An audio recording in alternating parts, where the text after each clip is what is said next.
Today, in fact, we're going to take you straight away to Sandton, north of Johannesburg, where the Minister of Tourism, Mmamoloko Kubayi-Ngubane, is currently briefing the media. Let's listen in. And what I would like to highlight is that as our government is continuing to monitor the situation and decisions are being taken daily, that as the relevant departments will continue to make presentations on behalf of our sectors, including myself, so that where it involves us, we are able to provide guidance to government. Now, what they have emphasized as UNWTO was that it is important for all of us to ensure that we protect the health of our citizens. So whatever we do, ladies and gentlemen, part of the responsibility that we shoulder on our hands is that the decisions that we take, not only as myself as the minister, but all of us, is that we have the duty to protect South Africans first. UNWTO and WHO also counseled that, I quote, tourism's response needs to be measured and consistent, proportionate to the public health threat and based on local risk assessment, involving every part of the tourism value chain, public bodies, private companies, and tourism, in line with WHO's overall guidance and recommendations, unquote. The Department of Health, through Ministers Willem Kize, has been giving regular updates about developments around the coronavirus cases in our country, and he will continue to do so that all of us are aware of the risk going forward.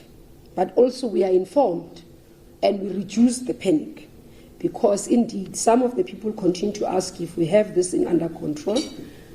The team that is technical, that is highly specialized, that is advising the IMC continues to do their work.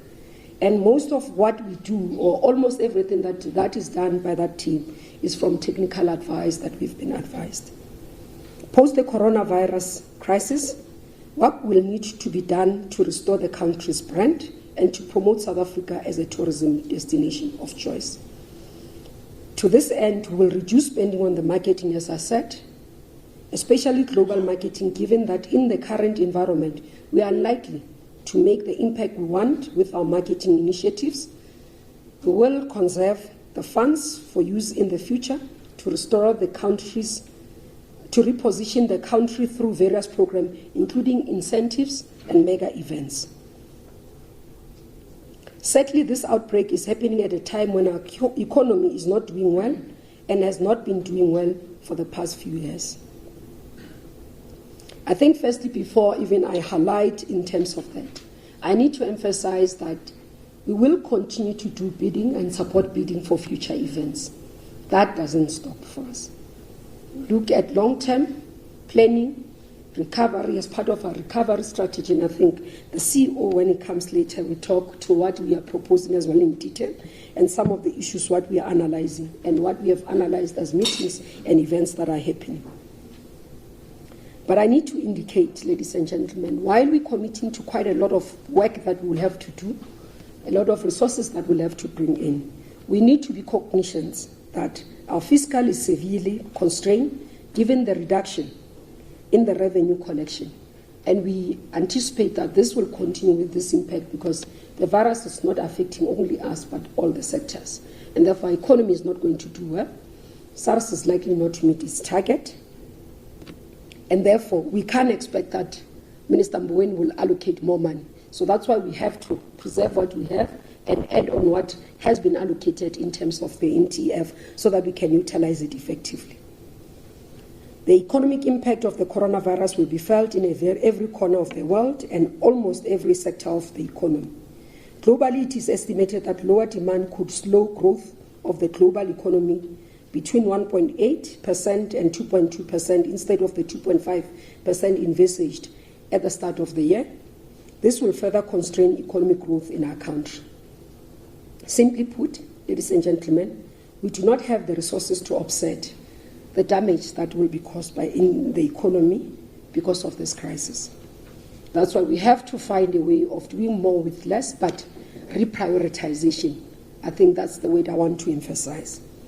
We are, however, willing to work with the sector to engage development, finance institutions and banks to assist the sector to get some relief on capital debt repayment.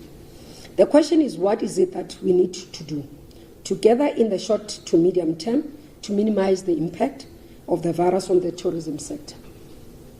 Given the uncertainty around the evolution of the spread of the virus, we cannot at this moment provide definitive answers. It is important, ladies and gentlemen, that we work together through these challenging times and therefore look at various scenarios, as I said earlier on, to say, if this scenario, what becomes our responses? Because in that way, because we're dealing with an unpredictable situation, we'll be able to say this is what is possible, it's likely, if this happens, and it prepares us even further. There are many aspects about the situation that as government, we are still going to discuss and take decisions upon. And we are inviting you as the industry player to make inputs so that as we discuss as government, we make more informed decisions, as I said when I started. This is a way of ensuring that tourism's response is measured, consistent, and proportionate to the public health threat and based on local risk assessment, but involving every part of us as a value chain, but also ensuring that we preserve our sector. As I said, we can either opt to take our hands, put them on our heads, or we can opt to fight and say this one didn't do this one didn't do this, or we put our hands together and say what is it that we can do together. Because I do believe that if we stand together, we are stronger and better together. We can be able to find ways of making our sector get out of the situation better and stronger. Thank you very much.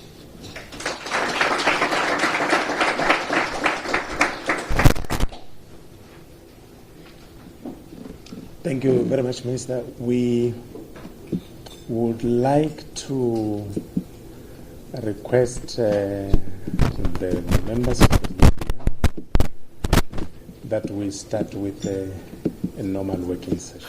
All right, so we're going to leave that for the time being. That's a briefing that the Minister of Tourism, Mmamoloko Kubayi-Ngubane, was giving to the tourism industry, essentially, briefing them about the situation in the country under the threat of the coronavirus COVID-19. We've already seen people's bookings with flights being cut to various destinations around the world, and South Africa looks like it's getting caught up in that. And she was essentially saying that all the marketing plans that they had have been compromised as a result of this COVID-19, and that a reprioritization process now has to take place to do more with less. But it's quite clear, especially with an economy that is already under strain, that tourism is going to be one of those areas that's certainly going to feel the impact on top of the COVID-19. And so as the plans unfold from the Interministerial Committee, she says, a constant review is being made and decisions will be made about how to move forward. But at this stage, you have to do more with less. We have to reprioritize and work with our plans to do as best as we can in the circumstances that we're currently facing. That was the Minister of Tourism speaking to the tourism industry.